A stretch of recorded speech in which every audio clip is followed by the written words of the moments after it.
ለክሪቲክስ ለስድብ ለመነቀፍ ያልተዘጋጀ ሰው ትልቅ ሰው መሆን አይችልም።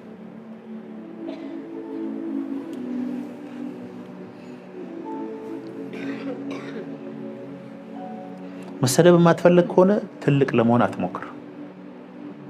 ሐዋርያት ሥራ 10 ከ9 እስከ 11 ጴጥሮስም በነገው ሲሄዱ ወደ ከተማም ሲቀርቡ ጴጥሮስ ከ6 ሰዓት ያህል ይጸልይ ዘንድ ወደ ጣራ ወጣ። እሺ ሰገነት ነው ነገሩ።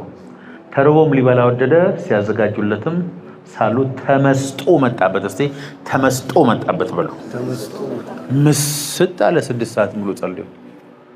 ተመስጦ ታውቃላችሁ? ትራንስ ብዙ ሰዎች እንደ ኃጢአት ነው የሚያዩት። እሱን እየጸለይክ ስትሄድ በተመስጦ ትገባለህ ወደ ውስጠኛው ክፍልና እዚህ ምድር ሁን ሰማይ ሁን አየር ላይ የበረርክ ይሁን ምድር ላይ ቆመ ይሁን አታውቅም። ስምጥ ብለህ ወደ ውስጠኛው ክፍል ትገባለህ።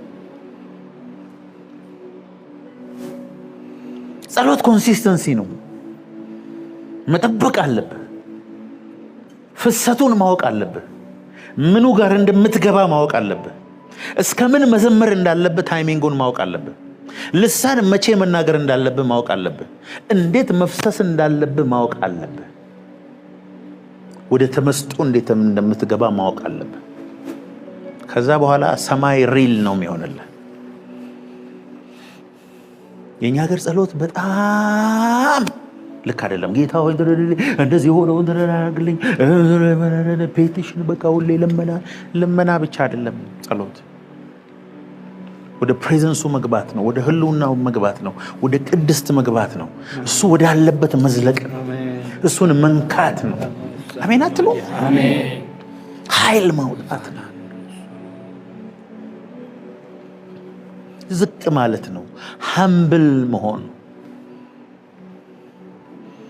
ኢየሱስ ወደ ኢየሩሳሌም የገባው በምንድን ነው? ምን ላይ ቁጭ ብሎ ነው? አህያ ላይ ቁጭ ብሎ ነው። አህያ ማለት በነገራችን ላይ ትህትና ማለት ነው። ሰላም ማለት ነው። በዛን ዘመን ነገስታት ወደ ሌላኛው ንጉስ በፈረስ ከሄዱ ጦርነት፣ በአህያ ከሄዱና ከሩቅ ሲያያቸው አህያ ከሆነ ለሰላም ነው የመጣን ማለት ነው። ኢየሱስ አህያ ላይ ቁጭ ብሎ ሄደ። አህያ ማለት ሀምብል ማለት ነው። ባህሪያ ማለት ነው። አህያ የሚለው ቃል